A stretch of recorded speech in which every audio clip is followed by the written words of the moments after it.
Now we are live. Once again, I have a special guest, Klaus Moller. This is P Political Philosophy Part 2. And right now we are going to discuss the international order and liberal hegemony and other topics from there. So enjoy. You want to give your take of liberal hegemony, specifically after 1992 when the Cold War ended officially? Can you give a more specific question? Oh, okay. Going. Have you ever heard of Charles Krauthammer, the guy who just died, or whatever? Apparently, he wrote a piece, basically entitled "The Unipolar Moment," and basically detailing that the United States is like the only world superpower, the only world. It's basically was the moment of American primacy, the American hegemony, which we call liberal hegemony. Mm-hmm. And do you have any specific criticisms how the United States conducted foreign policy after the Soviet Union collapsed? Sure. Yeah. There are competing interests in U.S. foreign policy, but kind of the end result of it is what you're describing as kind of liberal hegemony. It's this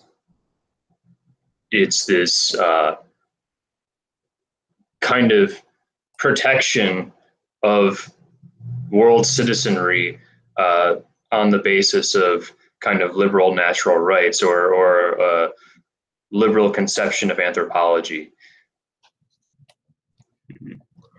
That's kind of what I get.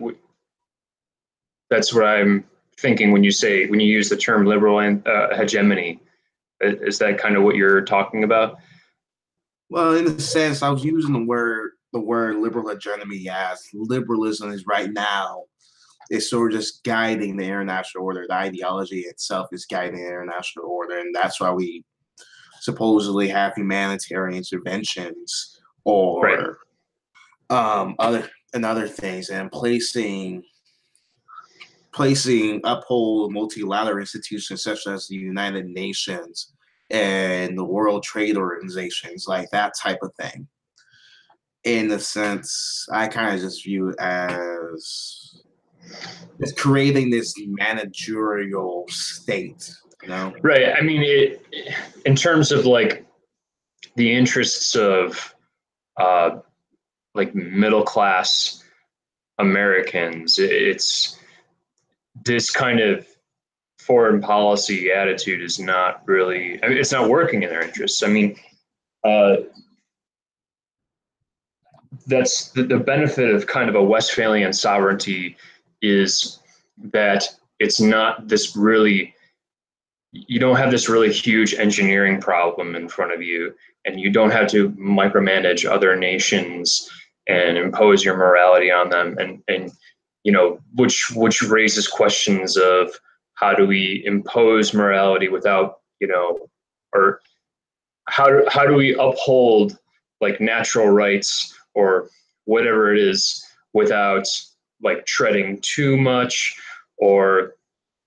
and usually the answer to that is just who cares, who gives a shit, right?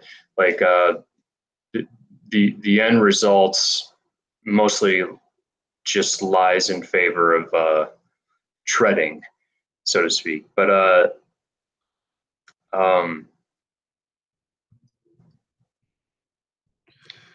right, I lost my train of thought there. But it's not something that works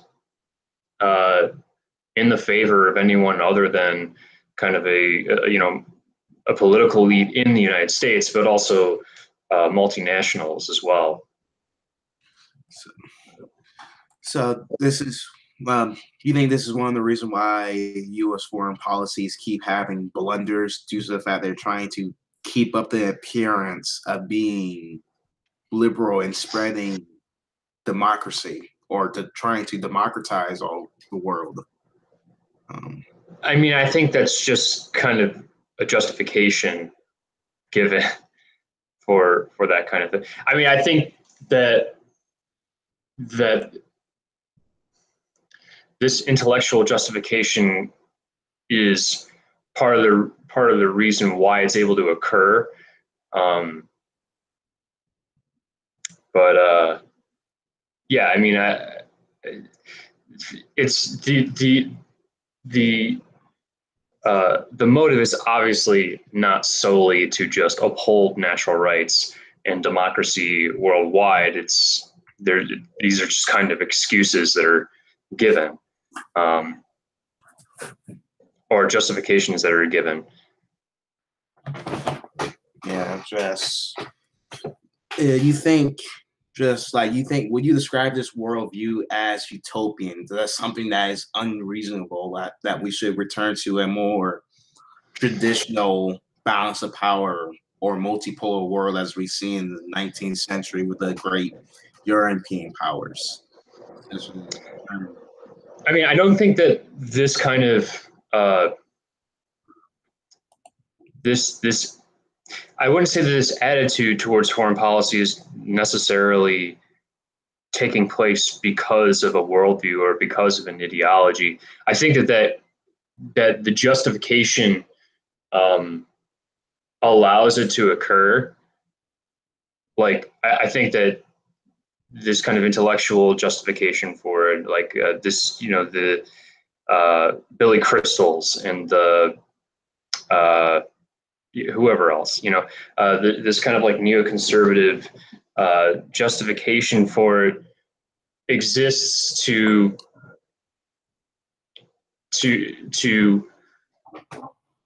persuade the intellectual class, which will give then the United States government a pass to do what they want. You know, obviously, again, there are competing interests in U.S. foreign policy, and not everyone in the intellectual class. I mean, we like to think that, you know, this establishment is this unitary thing that, you know, we're all rebelling against. I mean, there are competing interests, but it's definitely there, and the justifications are definitely, you know, the liberal natural rights justifications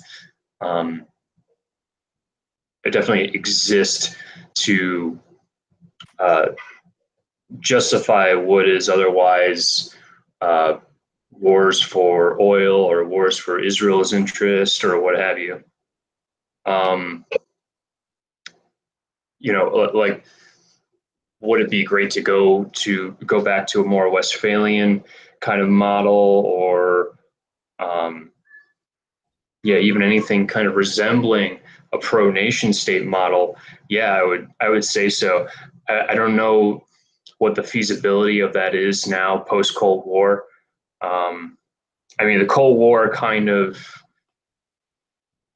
put an end to the possibility of preserving a Westphalian world while the West is on top. I mean, I think that a decline of the West will make it so that make the idea of sovereignty less upheld worldwide than it is now. Though I think that post Cold War, it's pretty unfeasible and to uphold it more than it is already, I guess. If that does that make sense? So you don't think the rise of nationalism, like the love for your own nation, not for the love for other people for some reason, but you think the love for your own nation will supersede universalism eventually, or given the direction that we're headed right now, you feel that we're heading to a more universal world government kind of direction? Well, I don't really agree with the dichotomy you're setting up. I mean, like, I don't think that what the liberal hegemony is necessarily the product of a universalism alone. Um, like, do you mean universalism in the sense that, like, of like multiculturalism, or what do you mean by universalism? Universalism in the sense that people just want to form a coalitional world of the liberal democracies, the liberal democracy of the West, to form a world government or a organizations that sort of just place the emphasis on human rights, all that. This world government of the Western world. Okay. I don't really think that the goal is necessarily to create a world government in the sense that there's going to be a recognized world state. But I mean, the obvious goal is that is to have uh, hegemonic dominance. But addressing the nationalism question, I don't think that nationalist movements are really going to. I mean, really the best thing they can do is slow decay, uh, and slow this kind of process that's ongoing. And I mean, I don't mean to be kind of black-pilled about it, but I mean, with given the structure of Western forms of government, given the uh, extent to which they've shown themselves capable of flexing their muscles, I don't think that. Um, I mean, like, take the United States for instance. Like, there's this talk about, Civil War Part Two and all this stuff, and I think that the threat is obviously there, but I think that we can. There's a possibility of more Trump-like figures emerging.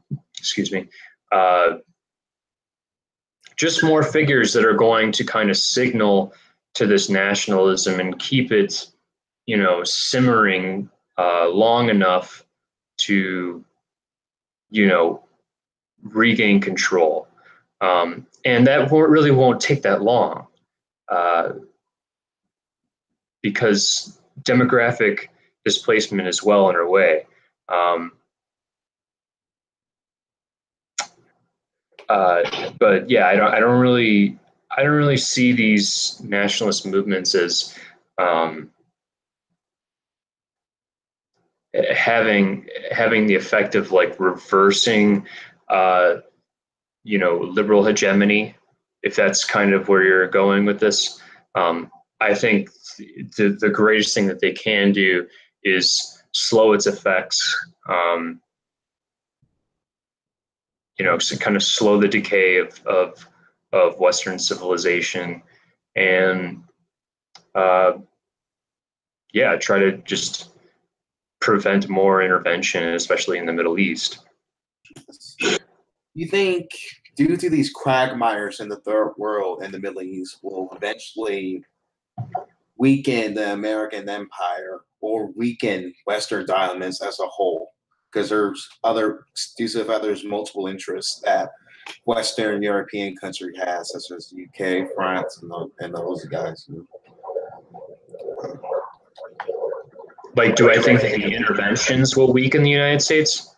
Do you think these quagmires will eventually weaken the United States, or weaken the influence that the West has over the Middle East? Um,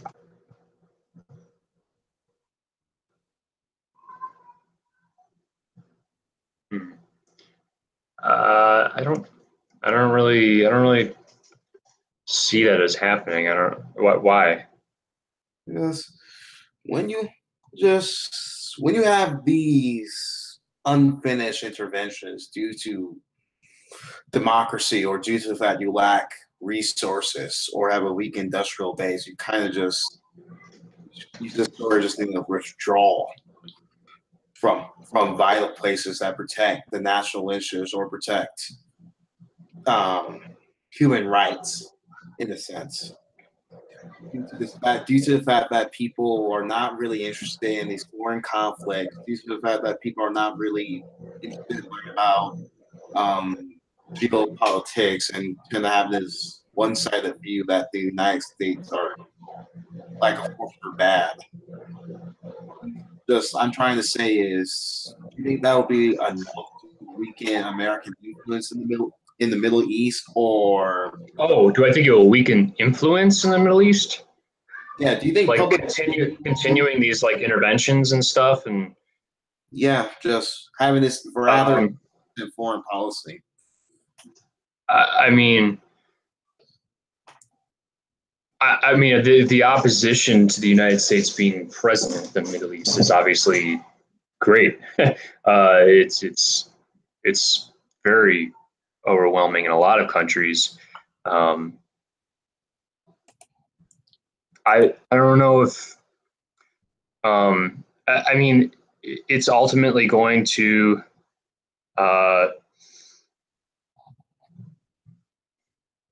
part of it has to do with the lobbying power of Israel on U.S. Congress. And I mean, I think that's really the main thing. And then there's also business interests. I don't really think that the resentment in the Middle East towards the United States is going to do anything beyond what it's doing already. I think that's something that has to have kind of a top-down change. It's possible. I mean, I don't really see it occurring. I mean, especially with the pattern that you know we've watched unfold so far. Do you think public opinion would? Do you think public opinion is more powerful than lobbying power when it comes to foreign policy? If you read guys, I don't think that the U.S. public gives a shit about foreign policy, and that's why it's so easy to. I mean, I don't even think Congress cares as much about foreign policy as nearly as much about foreign policy as they do domestic policy, because that's what gets them votes. That's what that's how they remain in power. United States citizens don't receive feedback. They don't receive the feedback necessary from foreign interventions in order to get them to care about it. That's really how it's been. Part of the reason why it's been so successful. I mean, when I say successful, why the continued pattern of U.S. intervention has been so successful. Partly, if not mostly, because most Americans do not care enough about it. Certainly not to the extent to, do something meaningful about it.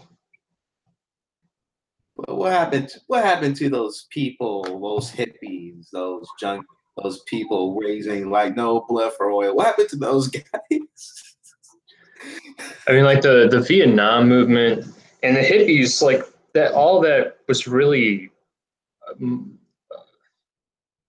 It was a very campus-based movement, and it wasn't really as prominent as a lot of people imagine it was. At least as far as I've read about it in history, like I don't really think that. I think that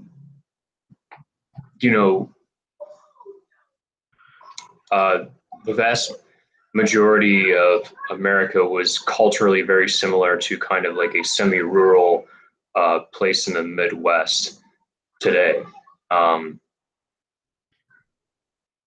But I mean, I'm from Ohio, and I mean the what I read about, in kind of like accounts of near urban places in the United States sound so similar to like semi-rural United States, at least like culturally and religiously and so on.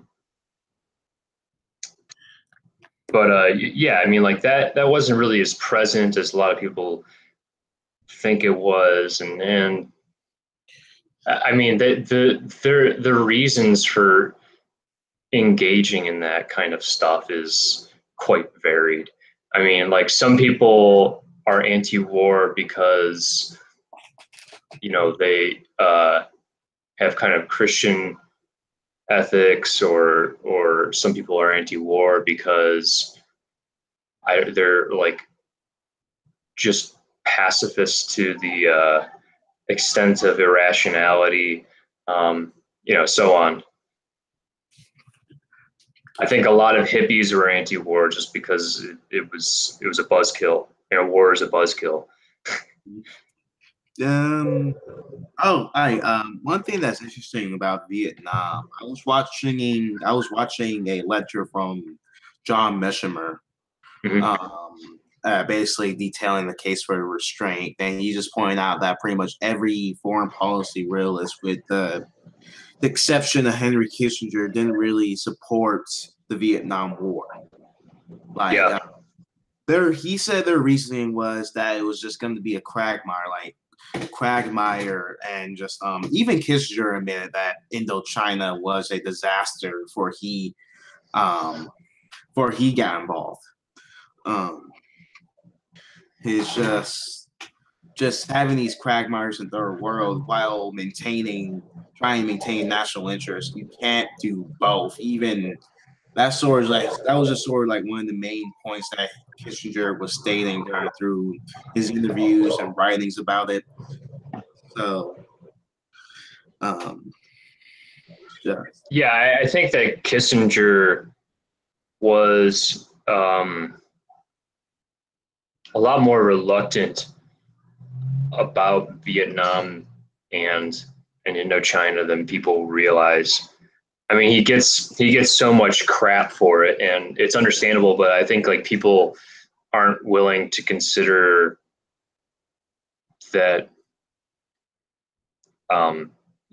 he himself was very on the fence about what to do about the whole situation. Do you think Nixon and Kissinger made the right moves concerning Indochina and Vietnam? Oh, no, I think, I mean, generally, I think that intervention is bad, but especially the intervention at that level is just so ridiculously unnecessary. Yeah.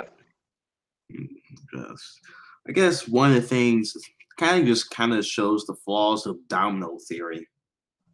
Just that was just sort of like one of the main points that they wanted to intervene in Vietnam to test out domino theory, since that was like one of the more political justifications for intervening in Vietnam. Domino theory meaning what?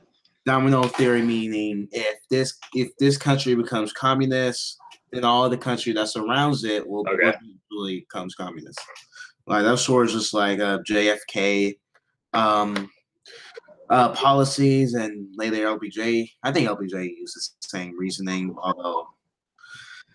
although I think he later came to regret escalating Vietnam. It's just I mean, all the reasoning that they gave, like every justification they gave, just sort of seemed to fall short once everything played out. I mean, the whole Red Scare stuff, like many of those, I mean, countries will just switch up their whole deal dependent on who's going to imperialize them. So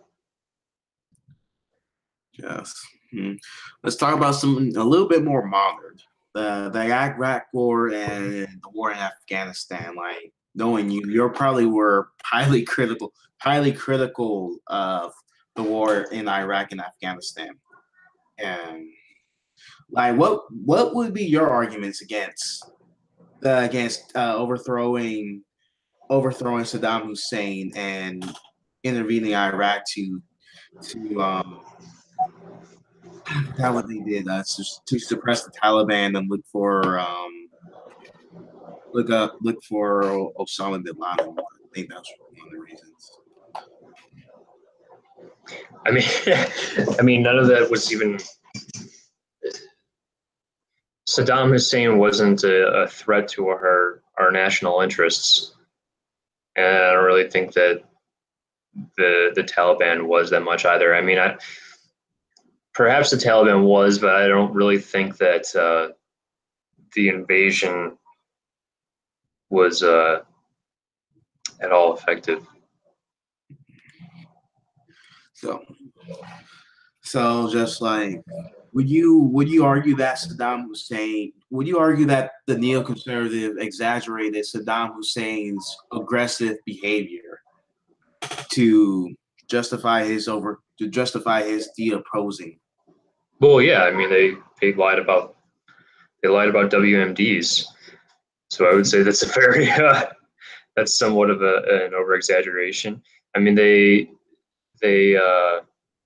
created fake satellite images. They did all sorts of shit, man. I mean they definitely over exaggerated. I can't really see what it is that. I mean, maybe it was kind of like. I mean, obviously, the sentiment after 9/11 was invade someone, right? And I think that maybe the Iran-Iraq war put an image into the public's mind of this kind of like it's another Gaddafi, but this one's more violent. Yeah, I mean, maybe the public had that kind of image of him, but let's talk a little bit more about the philosophies that is sort of just competing in foreign policy right now. Right now, we sort of just have these neoconservative Rissionism people like George Bush. He was a outspoken Rissonian, and what's his name? And his people that sort of surrounds him, and the other people. Are you meaning to say Rousseauian? No, like Wilson, Woodrow Wilson. No. Before you said Rissonian. Oh, I was thinking of Donald Rumsfeld. Oh, Rumsfeldonian? No, like just that guy Donald Rumsfeld or whatever. Just well, you said something before. You described George Bush as were you saying he was a Rousseauian? No, he was a Wilsonian. Oh, a Wilsonian. Okay, I got you. All right. Like he was a Wilsonian. He was like giving his rhetoric saying that America has a special mission. Yeah, his rhetoric was basically Woodrow Wilson. Yeah.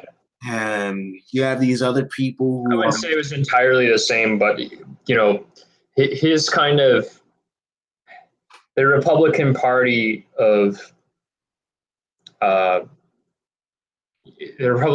after Reagan, starting with George H. Had this more like New Deal kind of like influence. Yeah, for sure. And you have people like people like Ron Paul isolationists and Fukuyama's who didn't really believe in the Iraq War, who actually left the neoconservative movement because of it. Um, you canonize the old right people and people who are libertarians, just was just opposing the Iraq War based on rather just on moral grounds and just some of it is based on legality. Um, it's like what I'm trying to get at here. Like, let's compare these school of thoughts, the Jeffersonian isolationists versus the realist school of thoughts and the idealistic school of thought in foreign policy. Okay. I mean, really, the dichotomy is um,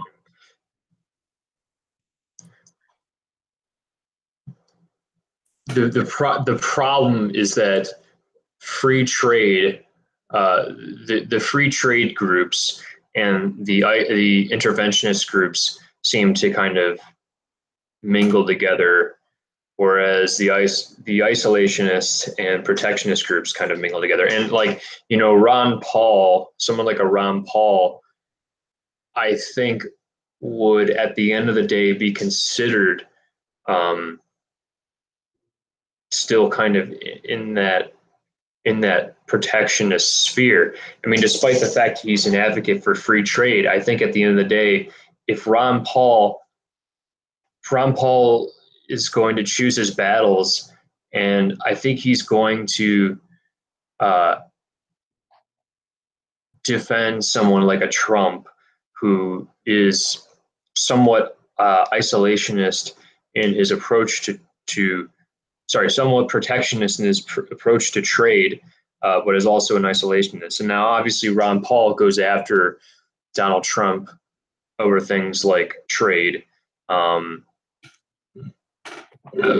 I don't really think I don't really think that he like really goes out of his way to make a huge deal about that. I think Ron Paul really rose to prominence because of his anti-war message. And I mean, that's kind of why he's stuck in the Buchanan camp, right? Like, I think that's why he's put there, and that's why, like, you have a lot of people who are kind of like, I wouldn't call them alternative left or anything like that, but there are a lot of people who are like self-proclaimed socialists who are very anti-war. I mean, they kind of have a tanky streak to them. But yeah, these people also exist, and are also very anti-American establishment. Uh, and they're kind of like put in that same camp as well, despite the fact they speak out against kind of the views on culture and ethnicity that might be tendencies of someone like a Buchanan, or the economic views of someone like a Ron Paul. But yeah, I mean, essentially, these sorts of people are put together because of their aversion to foreign intervention. And then on the other camp, you have, you have kind of like, a free market economics that is divorced from Austrian school stuff. You have kind of a freshwater Chicago school, sort of a neoliberal sort of camp that is, I mean, there are sentiments in that camp that are against intervention, but I think they're going to continue to mingle in this camp because they care more about extending free trade than preventing intervention. Yes. Whereas I think that the philosophy of someone like a Ron Paul is that we do need to.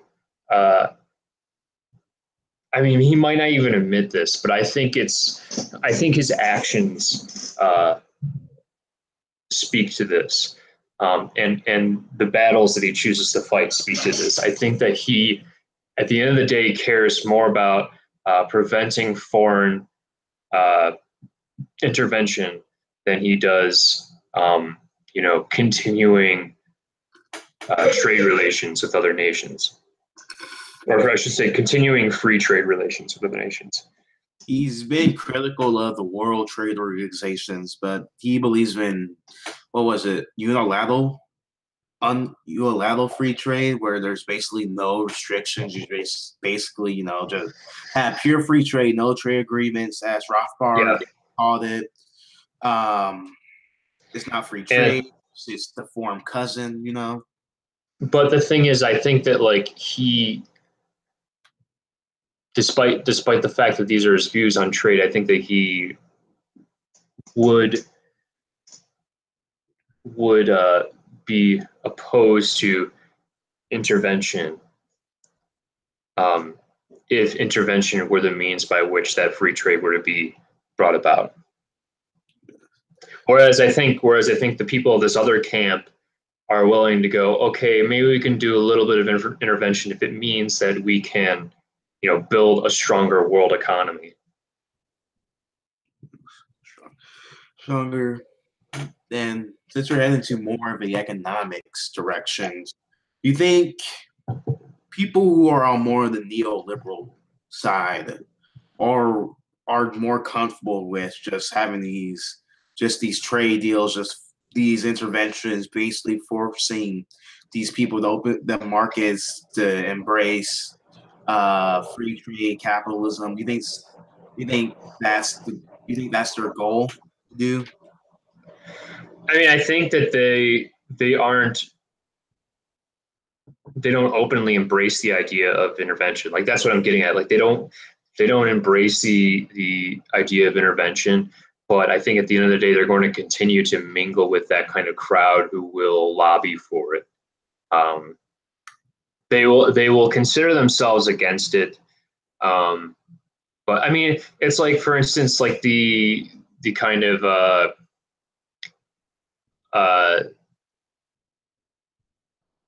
the Chile thing, right? Like with Friedman and Chile, like, he gives the, and I'm not trying to throw shade at Friedman. I mean, I have my many disagreements with Friedman, but and I'm not trying to throw shade at Pinochet necessarily, but Friedman gives a talk about free market economics in the context of democracy, of liberal democracy in Chile, and when people kind of throw accusations at him about you are the people who you taught are imposing this kind of economy in Chile, and yada yada, you're by proxy responsible for it or whatever. And he's like, well, no, I said that I value these things in the context of a liberal democracy. I think that's kind of a similar thing going on. Like, I think that like neoliberals, they will say that they are against intervention, and yes, they are sincerely against intervention, but I think that's not going to prevent them from mingling with the people who lobby for intervention. On Chile, man, there's so much myths about that intervention. It wasn't really much of an intervention. It was more of a coup d'etat. Just, I mean, to the extent to which the extent to which Kissinger and the CIA was involved in it is questionable. I mean, it's not really something we have enough evidence to make, a Well, definite assertion about, in my opinion. I mean, as far as I've researched it, but no, like if you read, I don't know, like one of Kissinger memoirs. I checked out a library book called Years of Upheaval, where he uh, had just an entire chapter dealing with Chile, and he just said that it was just they're involved to the extent that they were just running newspapers and just collecting intelligence. Um, that's pretty yeah, much pretty yeah, much.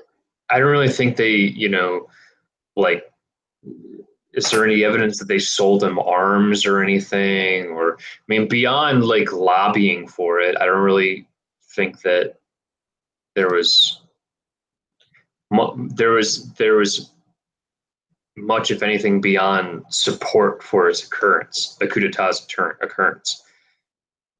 Just the way Kissinger described Allende, he made him sound like he was a really incompetent leader that almost like given his tone of voice, he said it seemed like he almost deserved to be overthrown. Because like when leftists or people who are on the Marxist socialist side will criticize the United States or criticize Pinochet, but they have to realize that Allende was a rather incompetent statesman. Oh yeah, I mean, under his rule, the currency was so hyperinflated. It was absurd. He was. You had to admit though, the what was it called? Like the CyberSyn uh, thing or whatever, like the CyberSyn database or whatever. There was a Project CyberSyn. It was basically a central organization uh, system for managing the economy. They had these like these like Star Trek looking chairs in this office room. It was just this ridiculous thing. It's kind of funny actually. Yes. Yeah. Oh, Pinochet in Chile, the guy who saved Chile from Marxist communism. Actually, a couple months ago, I was accused of being a fascist because I said I supported Pinochet and Franco. Yeah. And I'm still getting called fascist by that, or a fascist sympathizer. I think that's a very different thing because I would consider myself one, like a sympathizer, but I would not consider myself a fascist. I don't know, like it's just like they have like a very limited Pinochet. If you talk to actual fascists, they wouldn't really consider Franco and Pinochet fascists. I wouldn't consider them two fascists because I consider Franco to be a feudalist and Pinochet to be like more of a liberal dictator. I mean liberal in the loosest possible sense of the word. Yeah, I mean, I think that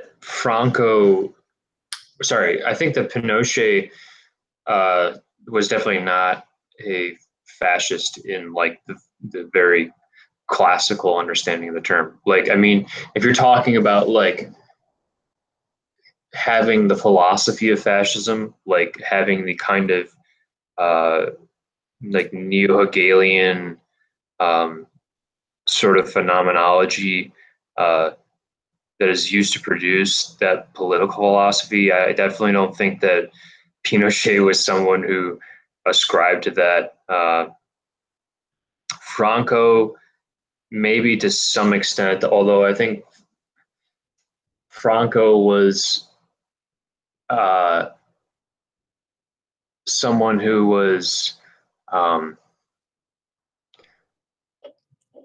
more interested in creating uh, a theocracy,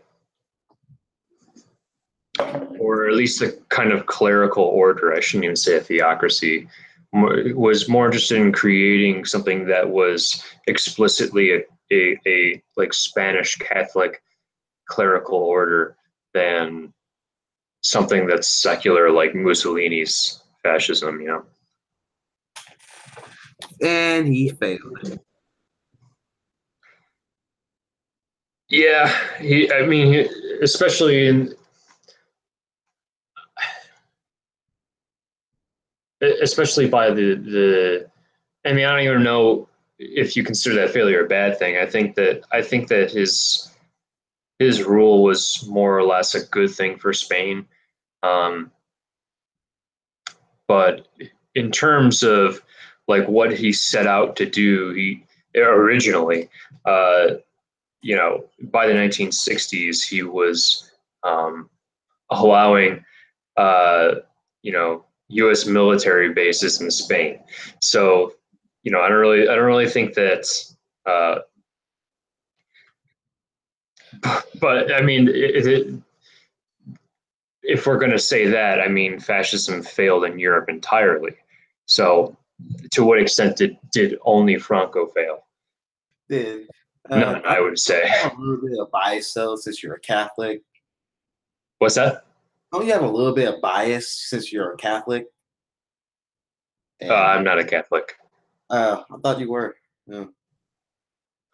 I mean, I was raised a Catholic. I would say I'm like a lapsed Catholic, but Uh, I mean, I have sure you could say I'm biased. I have kind of like sympathy uh, for the religious tradition um, and I'm not like. What do you mean I'm biased? Like, yeah, am I no, like saying?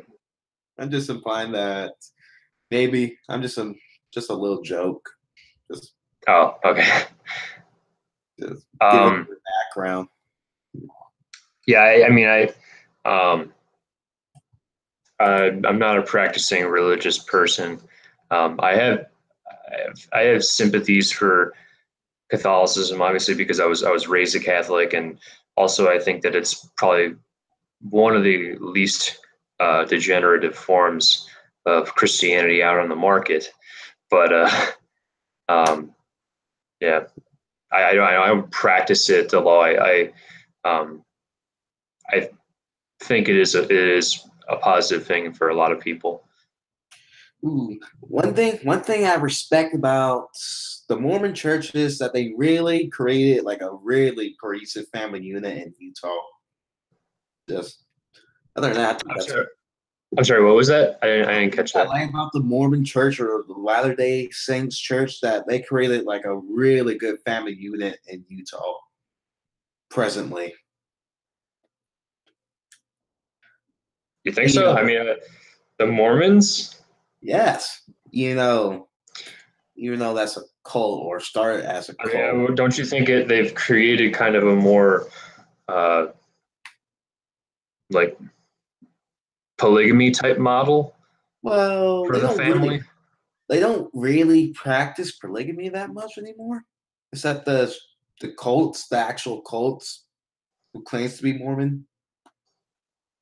Okay. I mean, personally, I wouldn't know. I'm not very like super well read on Mormonism. Just So well, the thing about the Mormon church is, well, not really the Mormon church. The people who subscribe to Mormonism tend to be on the fringes on society, like Utah.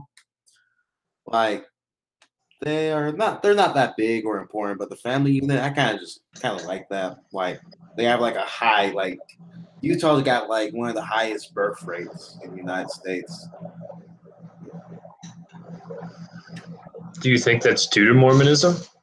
I think it's due to the structures that Mormonism offer, like just the culture or emphasis on family, living a traditional life, and empathizing a agrarian lifestyle.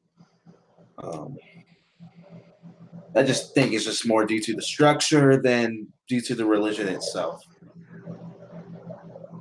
Okay. Yeah, I could see that. I mean, it's very possible. Yeah. It's also no one really liked the Mormons for a lot of reasons, a lot of good reasons. So eh, just word of advice: try to stay away from them as much as you can, or Utah. Stay away from Utah. Why is that? Uh, do you really want to deal with a Mormon, a puritanical Mormon? No, I can't say that I would want to do that. So yeah, stay away from Utah. Okay. So yeah, on religion though, on the topic of religion, so yeah, just following these people on Twitter, these atheists, these fedora tippers. Yeah, they don't. I don't know. Like they seem like they're just so unaware about the history of ideas. In fact, there's a good video about Sam Harris in his book Moral Landscape that was released in 2010. And at the point, the creator of the video said that Sam Harris didn't really show any respect to philosophers that perceived him. That he was just like the Sam argument. Harris is not someone who understands philosophy in general. He, he has no idea what he's talking about when he mentions the idea of free will. Just like he's just applying neuroscience. Like he's not really applying any type of epistemology or type of how philosophers ultimately dealt with free will over the centuries. And he's just like making this bad case for determinism through neuroscience. Yeah, I mean, he doesn't offer any formal epistemology or ontology that would uh, support that would be the basis for his claims. And I don't think he can. Like in this video, it's the channel is called Cuck Philosophy. I recommend to check it out. I've Um, seen some of his videos. yeah, this is like the most recent one, and just like in the book he was reviewing, he just said that Sam Harris was just making these bold claims, like these assertions, with barely making any type of arguments. Like he was not really making an argument, but sure, he just sort of just dismissed all the potential criticisms, such as the David Hume is off distinction. Like he just sort of dismissed that, saying that hey, he just saying hey, this thing came from Abrahamic religions, and yeah, because I'm against that, so I'm just gonna reject it entirely.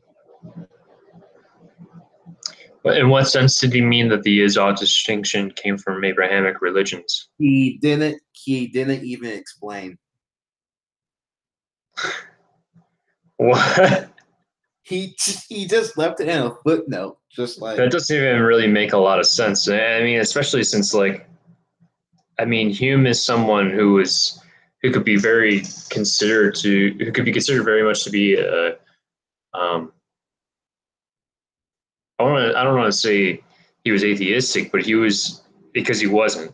But I mean, he was very much a doubter of a lot of the arguments for religion for someone of his time, um, especially his work on testimonies for miracles. I mean, that should spell out to someone like Harris that Hume is not really coming from this dogmatic Christian kind of place that he thinks he is. yes, just Or, relying on that kind of basis for something like the is-ought distinction, which I don't really understand how that would come from uh, this kind of like monotheistic presupposition. just more like a guilt by association, you know. It would have to be. I mean, I don't really, but I don't know. He doesn't really define well-being. Like he said that morals is the measurement of well-being, but he He doesn't. doesn't. Yeah, he doesn't even really.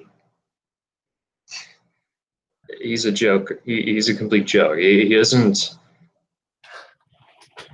I don't know. I don't even know what else to say about it. He doesn't. He doesn't. He's not specific about any kind of claim that he makes, or like He doesn't go into detail about the argument. I mean, he views these things as like, oh, it's just commonsensical. And it's like, really? Because these debates in philosophy have existed for hundreds and hundreds of years. Sorry, I should say thousands of years.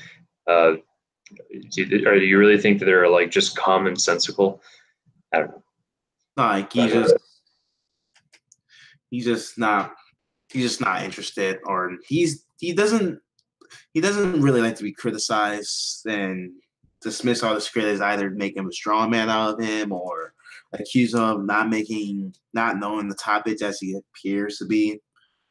So I honestly really don't. I don't receive any value from Sam Harris or the other three horsemen, such as Dawkins, Dennett, who is a legitimate philosopher. I think Dennett has written some interesting things, but I mean, I don't agree with this whole program. But I think he's written some interesting books for sure.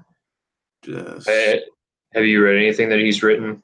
no, just I just know he's like more of a legitimate philosopher and just sort of just like a forgotten horseman. Is he doesn't he's not as vocal as Harris or the late Christopher Hitchens. Um, just he's Yeah, I more. think Christopher Hitchens had kind of a similar uh, philosophical approach um, as Sam Harris. Like, I think that he comes from this kind of like Thomas Paine sort of common sense, uh, you know, unstated epistemology. Um, and I mean, he describes himself with these terms that I don't even really think make a lot of sense.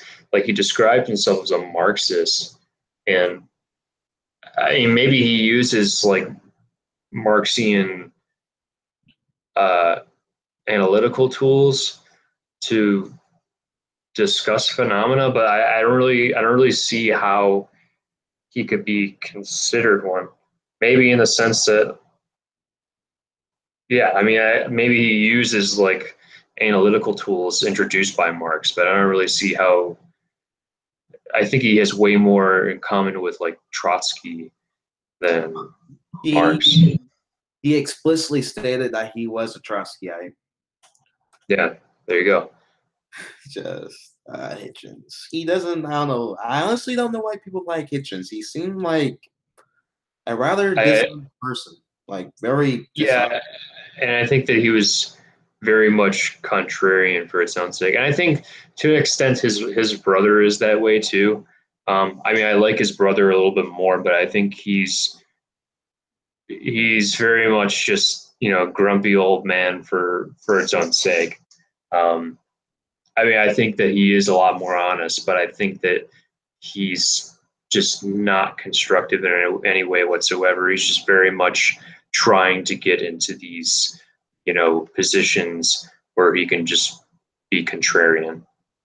Just I think Peter Hitchens, the older brother, is a bit more genuine because um like giving like he's not witty, but he's just more just getting to heart of the truth. He's more sensitive in that matter. While Christopher was just more of a witty, more of a sarcastic guy, while Hitchens is just more of a straightforward, every now and then a sarcastic remark. But yeah, he's more straightforward, just giving his honest opinion and answer when it comes into dealing with these positions. Yeah, I mean, I agree with that. I'm just saying that I think he has the same tendency to uh, seek out positions in which he can be contrarian. And I think that's kind of just not a constructive thing to do.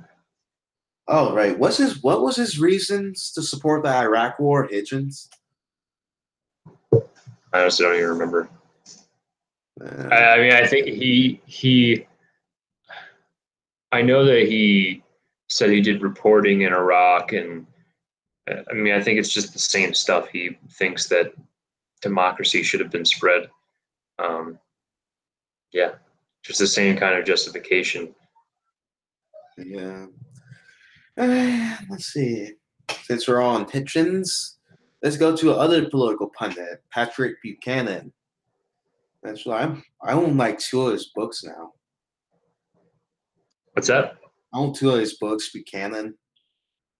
You say you own them? Yeah, two of them, Republic Not Empire and Suicide of the Superpower. Like, even though that's more of a sequel to Death of the West that came out in 2001. Yeah. You should read The Unnecessary War. I think I mean, that has its slant, but I think it's a pretty good book, especially for someone who's not really like a historian. I mean, he's more just a pundit, but I thought he did a pretty good job. Just people like Hitchens and Fukuyama just often just shirks off Patrick Buchanan, like often labeling him as like they often if you follow these people on Twitter or Fukuyama's like he often other neoconservatives often take crack shots at Buchanan without really addressing his arguments and what column he presented in, you know.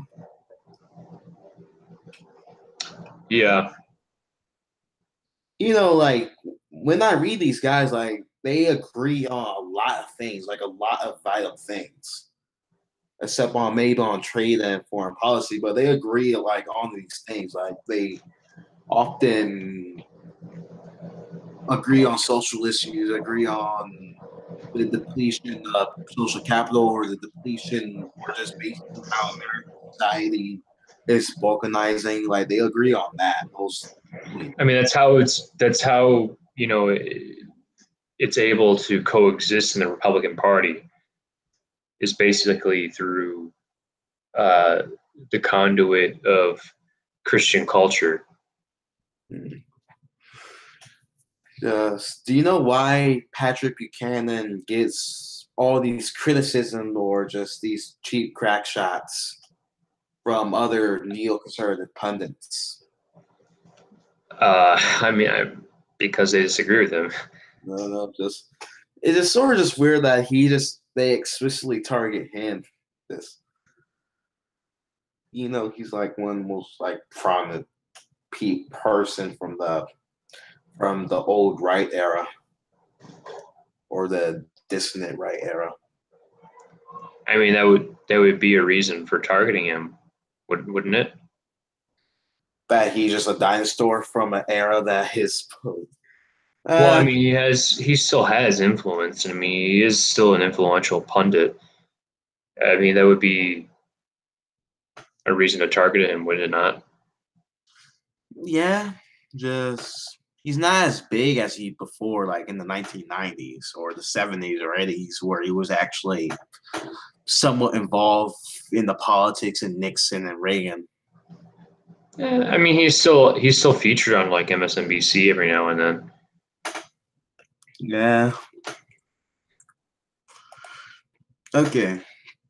But anyways, I have to get going soon, so I'll uh I'll talk to you later, man. Okay. See you again, Klaus Moller. Have a good one. Yeah.